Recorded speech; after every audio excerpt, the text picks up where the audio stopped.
Plate ভর্তি জাম আর একজাক প্রিয় মানুষ। আজকের ব্লগটা কিন্তু একদমই মিস করা যাবে না। WhatsApp guys, it's over now the একদিন মতো ব্লগ ভিডিও। সো গাইস, আমরা আসছি আজকে একটা অ্যামাজন জঙ্গলে, যেটা দেখবেন শুধু জঙ্গল আর জঙ্গল আর পাখিদের কোলাহল। আর হচ্ছে আমরা মানুষ 2-3 জন, এছাড়া আর কেউ এই জঙ্গলে নাই বর্তমানে। আমরা এখানে আসছি কি কারণে আপনারা দেখাইতেছি, একটু সামনে যাই আলোই। আমরা আজকে জঙ্গলে এসেছি, টার্গেট আমাদের একটাই, টার্গেটটা দেখাইতেছি। ওয়েট, মিশন আমাদের আজকে হচ্ছে জাম পাড়ার মিশন। এটা হচ্ছে জাম গাছ, এটা হচ্ছে জাম গাছ। এই ওঠার টেকনিকটা আমরা আপনাদেরকে দেখাচ্ছি। এই অ্যামাজনের ভিতরে শুধু আমরা 3 জন ছাড়া আর কেউ নাই। আমরা আসছি জাম চুরি করে খাইতে। देखा आपने लापरवाही का नतीजा है।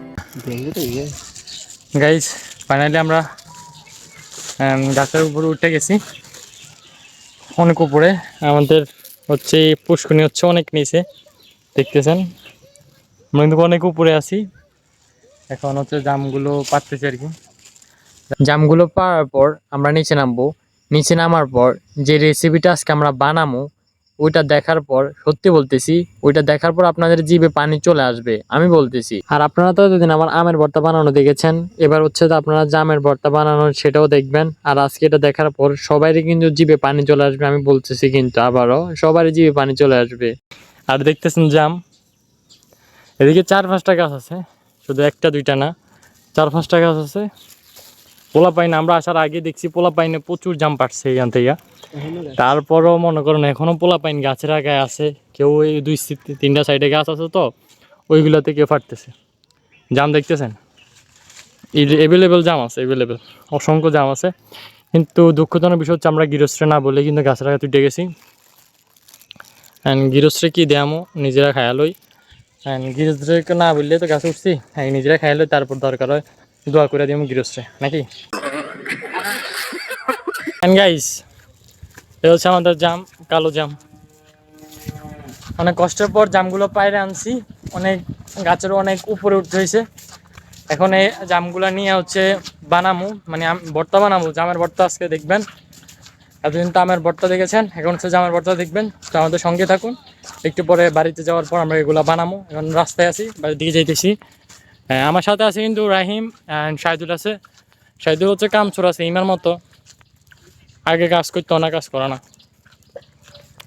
জামের কালার দেখলে তো চমকে যাবেন, কালার দেখছেন, মাথা নষ্ট কালার, যেমন মিষ্টি বলার বাহিরে। এরপর আমরা চলে আসি বাড়িতে। বাড়িতে আসার পর হচ্ছে একটা বালতিতে পানি নিয়ে তারপর জামগুলো ভালো করে ধুয়ে নিতেছি। এরপর জামগুলো ভালো করে ধুয়ে একটা বাড়িতে রেখে তারপর হচ্ছে নুন মরিচ, যেটা আইটেম আমাদের ছিল, একটা বোমা মরিচ ছিল, যে বোমা মরিচটা আমি কুচু কুচু করে নুন মরিচের সাথে মিক্স করে দিয়েছিলাম, যেটা আমি কাউকে বলি নাই। এরপর সবকিছু নিয়ে আমি চলে আসি ঘাটলায়। ঘাটলায় সবাই আমার জন্য ওয়েট করতেছে, কারণ সবাই মিলে একসাথে আমরা জামের এই ভর্তাটা বানিয়ে তারপর খাবো আর কি। আর এই জামগুলো অনেকটাই মিষ্টি, যার কারণে পোলাপাইন বেশি দিন গাছে এই জামগুলো রাখে না, 2-1 দিনের ভিতরে গাছটা পুরো ছাপাই করে দেয় আর কি। এতটাই মিষ্টি যার কারণে পোলাপাইন বেশি খায় আর কি। যে গাছ থেকে আজকে জামগুলা পাড়ছি আমি সঠিক এখনো জানি না এই গাছগুলা কার, তারপরও তাদের কাছ থেকে না বলে কিন্তু পেরে নিয়ে আসছি। তো আপনারা যদি আমার ভিডিও দেখে থাকেন তাহলে অবশ্যই ক্ষমা করে দিবেন। আর আজকে সবাই মিলে একসাথে জামের ভর্তাটা খেয়েছি, আমার কাছে অনেকটাই ভালো লেগেছিল। কারণ আমরা বিগত ব্লগ আপনারা দেখেছেন, আমরা রাত 3টা বাজে কিন্তু আমের ভর্তা খেয়েছিলাম। সেখানে কিন্তু অনেকে ছিল আমার ব্লগে যাদেরকে কখনো দেখেন না, কিন্তু তাদেরকে দেখেছেন ওই দিন। আজকে যাদের দেখতেছেন তাদের সচরাচর আপনারা দেখেনি, কিন্তু তাদের সাথে খেয়ে আমার ভালো লেগেছিল। আজকে তাদের সাথে জামের ভর্তাটা খেয়েছিলাম, তাও আমার কাছে অনেকটাই ভালো লেগেছিল আজকে। আর সত্যি বলতে আমার কাছে অনেকটাই ভালো লাগে যখন সবাই মিলে একসাথে এভাবে খেতে বসি। কারণ আমার বিগত ব্লগে অনেকে ছিল কিন্তু কাছে, তাদেরকে মিস করতেছি। তারা যদি আজকে জামের ভর্তাটা থাকতো তাহলে আমার কাছে অনেকটা ভালো লাগতো, সবাই মিলে একসাথে যখন খেতাম আর কি। আর আজকের জামের ভর্তাটা একটু লবণ বেশি হয়ে গিয়েছিল, তারপর মজা লেগেছিল। তারপরও কিন্তু প্লেট পুরো খালি হয়ে গেছে, দেখতেছেন আপনার ভিডিওতে। আর কে কে জামের সিজনে ভর্তা বানিয়ে খেয়েছিলেন অবশ্যই কমেন্টস করে জানাবেন। তো ভিডিও আজকের জন্য এতটুকুই, দেখা হচ্ছে নেক্সট ব্লগে। ভালো থাকবেন, আল্লাহ হাফেজ।